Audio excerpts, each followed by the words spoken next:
اللہ کے نام سے شروع جو بڑا مہربان نہایت رحم کرنے والا ہے۔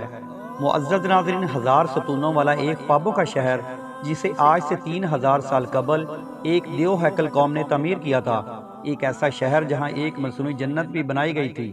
یہ وہی گمشدہ شہر ہے جسے سینکڑوں سال سے لوگ خزانے کے لالچ میں تلاش کرتے آ رہے ہیں۔ معزز ناظرین، جب ایک شخص عرب کے صحرا میں بھٹکتے ہوئے اس شہر میں چلا گیا، پھر اس نے کیا دیکھا؟ معزز ناظرین، اس شہر کے بارے میں ہم آپ کو بہت ساری معلومات دیں گے۔ اگر آپ ہمارے چینل پہ نئے ہیں تو ہمارے چینل کو سبسکرائب کریں اور لائک کریں۔ معزز ناظرین، آج ہم اس پر اسرار شہر اور اس کے مکمل حقائق اس ویڈیو میں بتائیں گے۔ قوم عاد اپنے دور کی سب سے طاقتور ترین قوم تھی۔ یہ لوگ دوسروں کے مقابلے میں زیادہ قد آور تھے، مال و دولت بھی ان کے پاس بے شمار تھا۔ اپنے اونچے قد اور شان و شوکت کی وجہ سے انہیں بلند مقامات پر بسنے اور بلند و بالا عمارتیں بنانے کا بڑا شوق تھا۔ تاریخ میں عاد کے نام سے 2 قومیں گزری ہیں، ایک کو عاد اولا اور دوسری کو عاد ارم کہتے ہیں۔ عاد اولا سام بن نوح علیہ السلام کی اولاد تھی اور یہ عرب کے جنوبی علاقے میں آباد تھی۔ عاد اولا کی طرف اللہ تعالیٰ نے حضرت ہود علیہ السلام کو مبعوث فرمایا تھا، لیکن قوم عاد کی بدعمالیوں کے سبب انہیں تباہ کر دیا گیا۔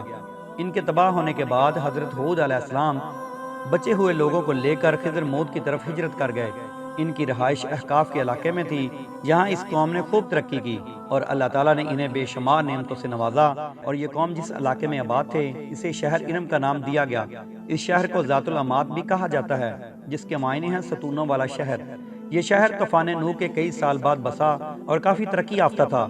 عاد ارم کے لوگ کم از کم 12 گز لمبے ہوا کرتے تھے۔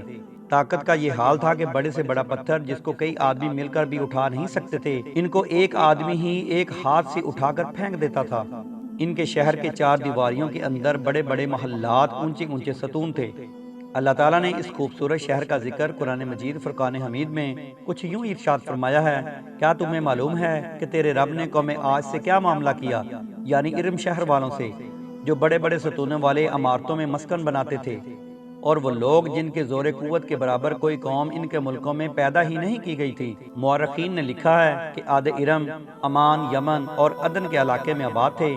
ان میں 2 بادشاہ طاقتور ترین بادشاہ بنے، ایک کا نام شدید اور دوسرے کا نام شداد تھا۔ یہ دونوں آپس میں بھائی تھے۔ شدید کی موت کے بعد اس کا بھائی شداد تخت نشین ہوا۔ اس نے اپنی حکومت کو مزید وسیع کیا اور بے شمار لشکر و خزانے جمع کر دیے۔ اس نے اپنی سلطنت کی رونق کو کمال کے عروج تک پہنچا دیا۔ شداد کتابیں پڑھنے کا بڑا شوقین تھا۔ اس نے کتابوں میں پڑھا کہ موت کے بعد اللہ تعالیٰ اپنے بندوں کو پھر سے زندہ کرے گا اور جنت میں داخل کرے گا، جو ایک حسین و خوبصورت جگہ ہے اور یہاں کائنات کی ہر آرام و آرائش میسر ہوگی۔ جب اس نے جنت کے باغوں، نہروں کے متعلق پڑھا تو اس کے ذہن میں ایک خیال آیا، کیوں نہ میں بھی ایک ایسی ہی جنت دنیا میں تعمیر کروں جو کہ اس جنت کے مشابہ ہو اور وہاں لوگوں کو آباد کروں۔ لہٰذا اس نے اپنے وزیروں اور امراء کو جمع کیا اور حکم دیا کہ ایک ایسی جگہ تلاش کی جائے وہاں صاف کھلی فضا ہو اور ایک وسیع میدان ہو کہ جہاں میں اپنی جنت بنا سکوں۔ اس کے لوگ ایسی جگہ کی تلاش میں نکل پڑے۔ کافی ڈھونڈنے کے بعد انہیں ملک عدن کی زمین پر ایک مقام ملا جو شداد کی خواہش کے مطابق تھا، لہذا انہوں نے شداد کو آ کر اس جگہ کی خبر دی۔ شداد نے اپنے مزدوروں کو وہاں روانہ کیا۔ اس نے اس علاقے کا نام باغ ارم رکھا۔ شداد کے حکم سے اس باغ میں سونے چاندی کے مکانات بنائے گئے، بڑے بڑے محلات تعمیر کیے گئے جن میں یاقوت و زمرد کے ستون بنے تھے۔ ان میں کئی قسم کی نہریں اور درخت لگائے گئے تھے۔ اس باغ میں دنیا بھر کے آرام و آرائش اور عیاشیوں کی چیزیں منگوائی گئیں۔ یہ شہر اتنا حسین تھا کہ تاریخی رات میں بھی دور سے اس کی چمک دیکھی جا سکتی تھی۔ اس کے ہر محل میں 1000 ستون تھے۔ شہر کے درمیان ایک نہر بنائی گئی تھی اور ہر محل میں اس نہر سے چھوٹی چھوٹی نہریں نکال کر لے جائی گئی تھیں۔ کچھ نہریں شراب کی تو کچھ شہد کی اور کچھ دودھ کی تھی۔ ان نہروں کے کنارے ایسے مصنوعی درخت بنائے گئے جن کی جڑیں، شاخیں اور پتے سونے کے تھے۔ شہر کے راستے اور دیواروں کو مشک، زعفران، عنبر اور گلاب سے معطر کر دیا گیا تھا۔ جب اس جنت کی تعمیر مکمل ہو گئی تو اس نے اپنے امراء اور وزراء کو حکم دیا کہ میری اس بنائی ہوئی جنت کی طرف چلنے کی تیاری کرو۔ اب شداد بڑے جاہو جلال اور متکبرانہ اور فاتحانہ انداز میں بڑی شان و شوکت سے سپاہیوں کے جرمٹ میں روانہ ہوا۔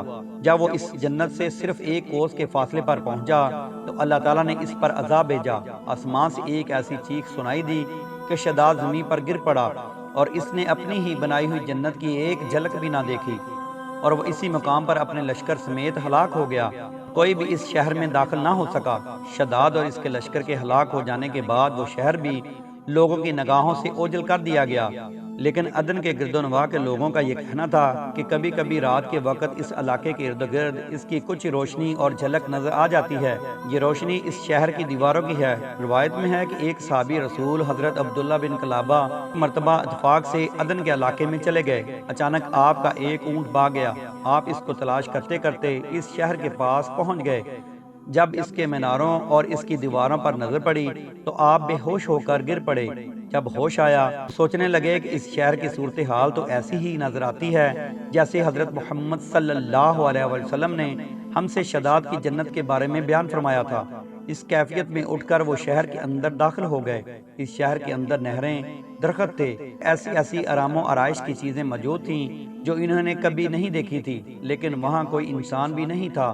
آپ نے وہاں پڑے کچھ سونے چاندی اور جواہرات کو اٹھا لیا اور واپس چل دیے۔ وہاں سے وہ سیدھے اس وقت کے دارالخلافہ دمشق میں پہنچے اور اپنا سارا معاملہ حضرت میر معاویہ کو بتایا اور اس شہر کی ساری نشانیاں بتا دیں۔ حضرت میر معاویہ نے یہ سارا واقعہ سن کر نہایت حیران ہوئے اور اہل علم حضرات سے اس بارے میں معلومات حاصل کی گئی۔ کیا واقعی دنیا میں ایسا شہر بھی کبھی بنایا گیا تھا؟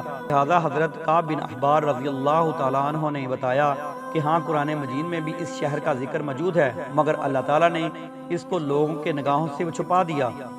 حضرت کعب بن احبار رضی اللہ تعالیٰ عنہ نے بتایا کہ خاتم النبیین صلی اللہ علیہ وسلم نے ارشاد فرمایا تھا کہ میری امت میں سے ایک آدمی اس شہر میں چلا جائے گا اور وہ چھوٹے قد اور سرخ رنگ کا ہوگا۔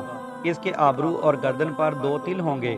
وہ اپنے اونٹ کو ڈھونڈتا ہوا اس شہر میں پہنچے گا اور وہاں کے عجائبات دیکھے گا۔ جب حضرت معاویہ نے یہ تمام نشانیاں حضرت عبداللہ بن قلابہ میں دیکھی تو فرمایا کہ واللہ آپ وہی شخص ہیں۔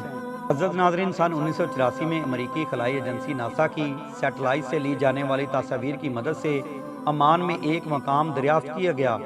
1991 میں اس شہر کی کھدائی کا کام شروع ہوا اور یہاں سے 600 فٹ ریت کے نیچے مدفون ایک قلعہ دریافت ہوا جو تقریباً 2000 سال پرانا تھا، 8 ستونوں پر مشتمل تھا۔ اس قلعے کی دیواریں 6 فٹ لمبی اور 12 فٹ اونچی تھی۔